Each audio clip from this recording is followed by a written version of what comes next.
Bamboo, laminates, and even Bellawood pre-finished flooring with a 50-year warranty. Don't pay more than you have to for flooring. Call Lumber Liquidators now. We even offer installation and financing. Visit your local Lumber Liquidators or call right now for your free catalog. 1-877-219-8768. That's 1-877-219-8768. 1-877-219-8768.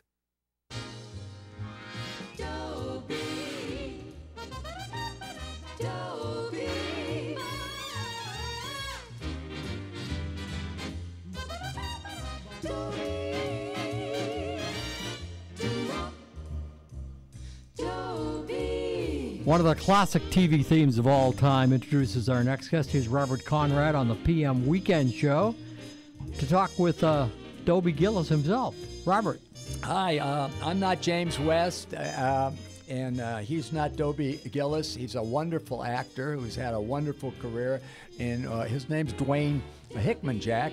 He is. He's born in Los Angeles. He's an actor, and he's done comedy, he's done drama, and some career highlights: Cat Blue, The Ghost of the Invisible Bikini, 101 Arabian Nights, and one of his first major screen credits, you'll remember this, was the Bob Cummings Show.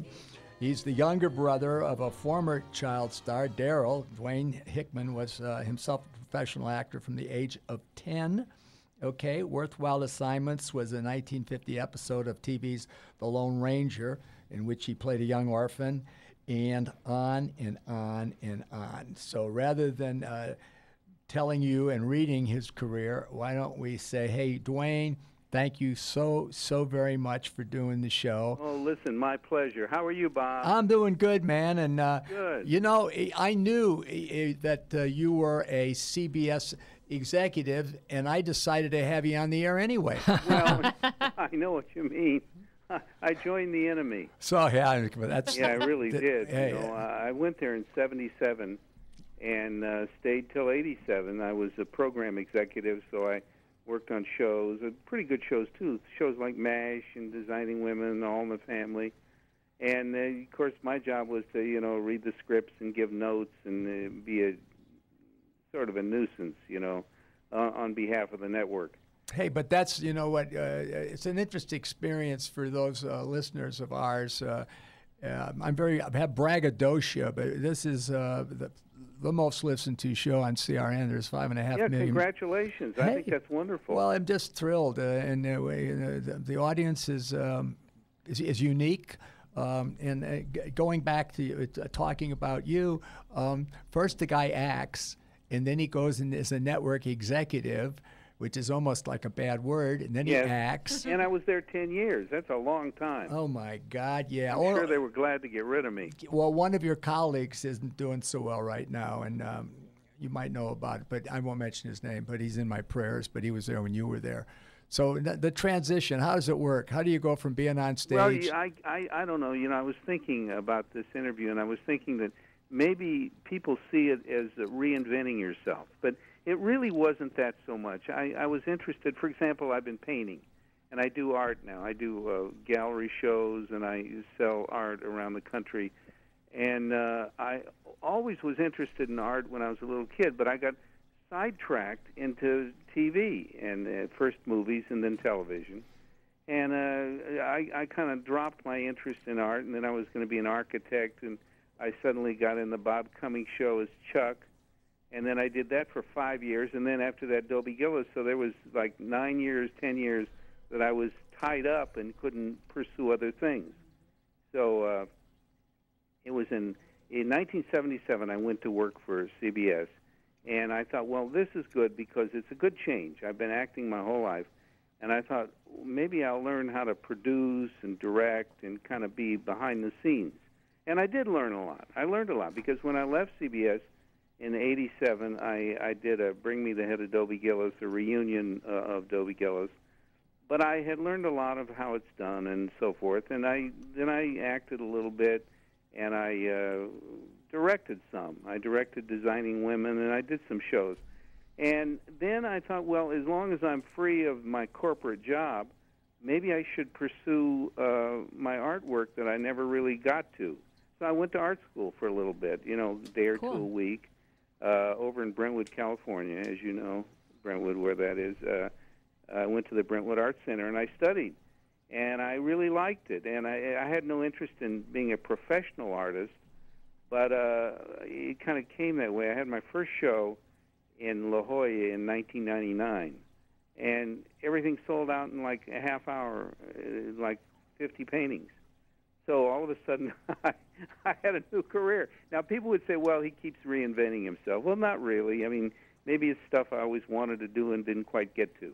Hey, Dwayne, first of all, for an actor, it's a wonderful career. You're not an actor; you also act, just based on being an executive at CBS and being an artist.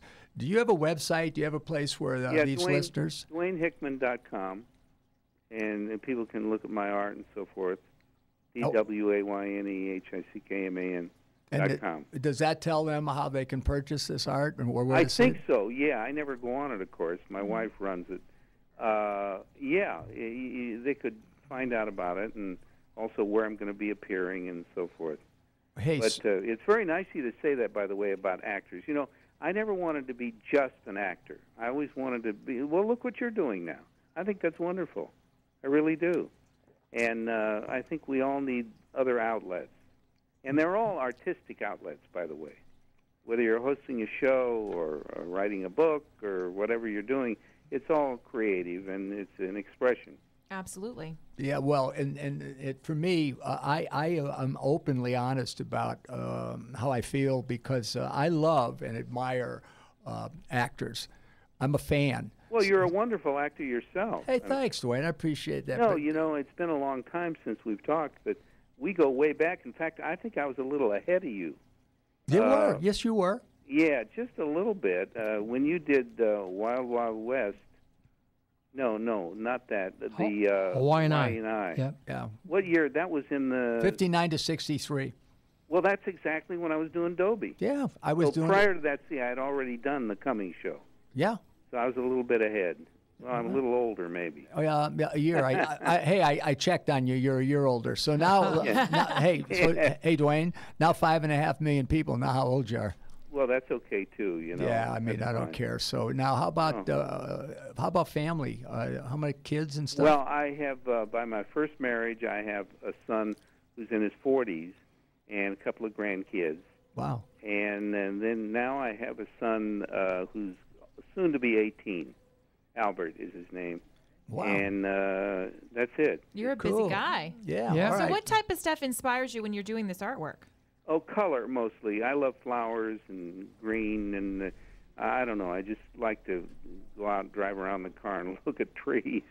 I paint a lot of, mostly only landscapes, and I love the outdoors and the colors in the outdoors, the natural colors that are so beautiful. Very cool. So I want to let you know how much I appreciate you giving us this time in this part of your life. My pleasure. Well, good, because when we go to commercial, I'm going to say goodbye to you, and I wanted to thank you before I say goodbye to you. Is there anything you want to tell us now? No, except I'm about to go to Big Bear Lake tomorrow. I live in Encino, and I'm going to go up there and do an art show at the Schottger Gallery in Big Bear Lake. I'll be there tomorrow night and then Saturday. Beautiful. So if anybody's around that's local here, they might want to drive up and see the art and say hello. Perfect. Yeah. Thank you so much, Dwayne. Now, can you repeat that, Big Bear? And before we go, Big Bear Lake. It's called the Schottger Gallery. It's on Pine Knot Avenue, and I'll be there tomorrow from 4 to 8 p.m., and then on Saturday from 9 a.m. to 3 p.m. Okay. Hey. At the Schottger Gallery in Big Bear Lake. Hey, Dwayne, thank you, okay? Listen, my pleasure. Good to talk to you, Bob. Are you struggling with too much credit card debt, sky-high interest rates, late fees, over-limit fees? Having trouble just making the monthly minimums? We can help. We're Credit Card Relief. We've helped thousands